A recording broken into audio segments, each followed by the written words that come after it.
இப்போ உங்களுடைய நிலைமை எடுத்துக்கலாம், அதிமுகவுடைய நிலைமை எடுத்துக்கலாம். உங்களை எல்லாரும் 10 தோல்வி பழனிசாமின்னு சொல்றாங்க. அந்த அளவுக்கு தொடர்ச்சியாக தேர்தலில் தோல்விகளை மட்டுமே சந்தித்துக் கொண்டிருக்கும் ஒரு நபராக நீங்க இருக்கீங்க. அப்போ உங்களுக்கு இந்த வெற்றி மிக மிக அவசியம், மிக மிக முக்கியம். அதிமுக 2026 தேர்தலில் ஜெயிக்கலைன்னா எடப்பாடி பழனிசாமி கேரியரும் காலி, அதிமுகவும் மிகப்பெரிய சிக்கல்ல மாட்டிக்கும். இதுதான் நிதர்சனமான உண்மை. அப்படி இருக்கும்போது எடப்பாடி பழனிசாமி ஆகிய நீங்க என்ன பண்றீங்க? ஒரு கூட்டணி அமைக்கணும், கண்டிப்பாக கூட்டணி வேண்டும், அதிமுகவால் தனியா ஜெயிக்க முடியாது, கூட்டணி இருந்தா தான் ஜெயிக்க முடியும் அப்படிங்கிற நிலைமையில நீங்க கூட்டணி கட்சிக்காரங்களை மதிக்கிறதே கிடையாது.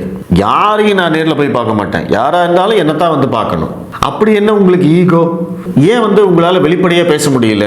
பாஜக தான் எங்களோட கூட்டணியில இருக்காங்க, தேசிய ஜனநாயக கூட்டணியில் இருக்கும் அனைத்து கட்சிகளும் எங்களோட கூட்டணியில இருக்காங்க, நாங்க எல்லாம் ஒன்னா சேர்ந்து தான் தேர்தலை சந்திக்க போறோம், பாருங்க நாங்க எல்லாம் ஒன்னா இருக்கோம்னு ஒரு விழாவையோ அல்லது ஒரு போராட்டத்தையோ ஏற்படுத்தி அந்த மேடையில எல்லா தலைவர்களையும் ஒருங்கிணைத்து இந்த கட்சிகளை சேர்க்கும் வேலைகள் ஏதாவது ஒன்று செஞ்சிருக்கீங்களா? நீங்க ஒண்ணுமே கிடையாது.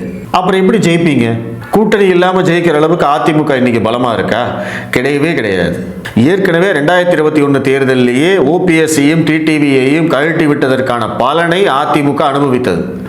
அப்படியும் திருந்தாமல், அப்படியும் அதிலிருந்து பாடம் கற்றுக்கொள்ளாமல் இன்று மறுபடியும் அதே தவறை நீங்க செஞ்சிருக்கீங்க அப்படின்னா அப்புறம் உங்க பின்னாடி எல்லாம் நாங்க எதுக்கு நிக்கணும்?